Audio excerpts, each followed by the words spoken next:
Je ne sais pas s'il faut demander aux entreprises de permettre que les parlementaires, les nombreux parlementaires présents, puisqu'il ne faut pas dire qu'il n'y en avait qu'un seul qui demandait la parole, les nombreux parlementaires présents qui souhaitent exercer le rôle de contrôle qui leur est conféré par la Constitution puissent prendre la parole. Monsieur le Président, si vous me permettez de m'exprimer à la façon dont je le souhaite lorsque c'est mon tour de parole. Et donc, j'avais donc quelques questions en effet à poser dans le cadre de ce contrôle que nous devons exercer en tant que parlementaires. Parce que sur la question d'abord de pourquoi en sommes-nous arrivés là quand même cette situation, puisque de fait vous avez souhaité, vous, Monsieur le Président, qu'on organise cette réunion aujourd'hui, c'est bien parce qu'il y a un problème. Et donc je me permets de réinsister sur ce changement de méthode qui a été choisi par Areva, en ce qui concerne donc ce qu'on appelle la méthode du lingot plein, dont l'IRSN a estimé que ce procédé n'a pas été qualifié précédemment. Et donc ma question reste entière.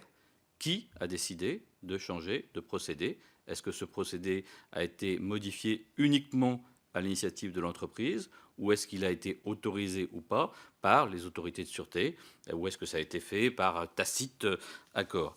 Deuxième élément, en ce qui concerne ce qui s'est produit depuis, et que je n'ai pas pu poser comme question tout à l'heure, mais dans sa note, l'IRSN mentionne deux notes de 2010 d'Areva qui clairement font état de mesures qui ont été effectuées à l'époque, lorsqu'on a procédé à la fabrication des pièces, et qu'on a notamment percé le couvercle, et qu'à l'époque, des coupeaux ont montré des teneurs en carbone proches de 0,3%, c'est-à-dire des teneurs supérieures au maximum autorisé dans la réglementation de l'époque.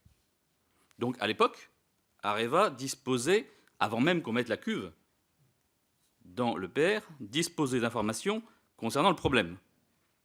On aurait donc pu éventuellement, à ce moment-là, procéder à des tests surfaciques, avant même qu'on puisse mettre la cuve à l'intérieur et que ça devienne évidemment beaucoup plus compliqué.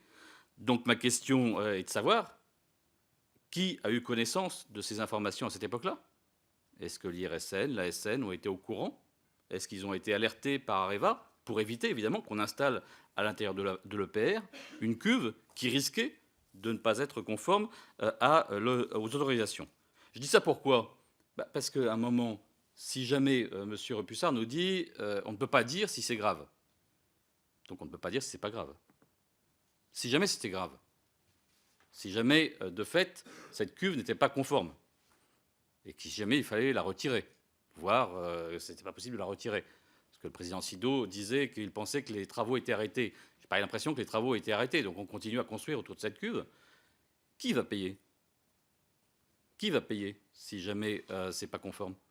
Parce que déjà, les coûts de l'EPR ne cessent d'augmenter. C'est donc, j'imagine, le consommateur à un moment qui va payer.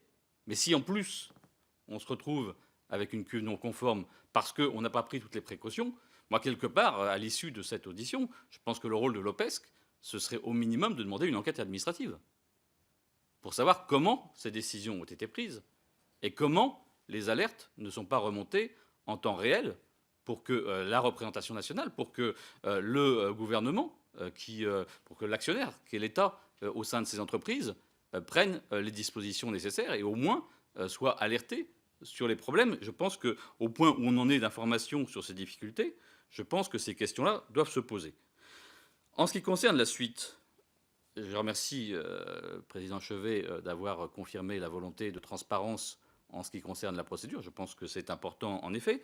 Reste malgré tout que, évidemment, la question était en filigrane, enfin, a été intervenue à plusieurs reprises. C'est la question de savoir si les tests qui sont effectués dorénavant sont suffisamment représentatifs ou pas pour être sûr que là, le couvercle et le fond de la cuve sont réellement sûrs si jamais on validait cette cuve. Et je me permets de reprendre ces termes de l'IRSN.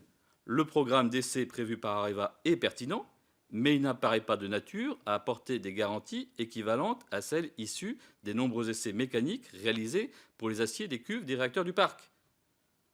Ça veut dire donc qu'on se retrouverait dans une situation où on n'a pas de garantie réelle pour être sûr que ce qu'on validera sera réellement aussi certain que ça aurait dû être au terme de la réglementation. Une question importante sur laquelle on entend des éléments. J'entends bien que c'est moins irradié, le couvercle, le fond, oui, ça, d'accord, ok. C'est des éléments qu'on sait, d'ores et déjà, hein, évidemment. Mais la réglementation qui a été faite pour le couvercle et le fond ont pris en compte cette information qui n'est quand même pas nouvelle. C'est-à-dire qu'on n'est pas, en effet, dans les endroits les plus irradiés. Donc le vieillissement, en effet, sera moins important. La question, ce n'est pas tellement la question du vieillissement, c'est déjà de savoir si, au départ même, la pièce est conforme, avant même le vieillissement. Donc, et sur ces questions-là, moi, je n'ai pas entendu aujourd'hui d'une présentation d'une alternative qui soit complètement conforme, rassurante, affirmative de la part de tout le monde sur le fait que, oui, si on respecte telle et telle disposition, alors on saura que la cuve est conforme. Enfin, ma dernière question, et qui est un peu en rapport avec celle que posait Jean-Yves Le Déaut à l'instant, sur le fait de savoir si c'était une anomalie administrative ou pas. La question, moi, je vais la poser presque plus encore clairement. Est-ce qu'il y a ici des gens qui pensent que l'ASN est trop exigeante? Est-ce qu'il y a des gens qui pensent que l'ASN fait plus que son boulot en demandant une sécurité maximale? Moi, j'étais plutôt content de lire que l'administrateur général du CEA a dit dans une interview récente que oui, l'ASN faisait son boulot. Elle était dans son droit, dans son travail. J'étais content d'entendre le ministre de l'économie, lorsque j'ai interrogé aux questions au gouvernement, dire que oui, évidemment, l'indépendance de l'ASN était indiscutable. Et qu'il fallait absolument travailler sur la filière nucléaire en crise, c'est le terme qu'il a utilisé, mais évidemment dans le respect total de l'indépendance de l'ASN. J'aimerais bien que tout le monde ici dise qu'en effet, la parole de l'ASN est indiscutable et que non, l'ASN n'en fait pas trop lorsqu'elle a des exigences en matière de sûreté, puisque en plus, nous disons régulièrement, pas nous vraiment les écologistes, mais beaucoup le disent, que nous avons une volonté d'excellence en France en matière nucléaire qui va au-delà des autres. Donc ça tombe bien si on a une autorité de sûreté qui est exigeante en matière de sûreté.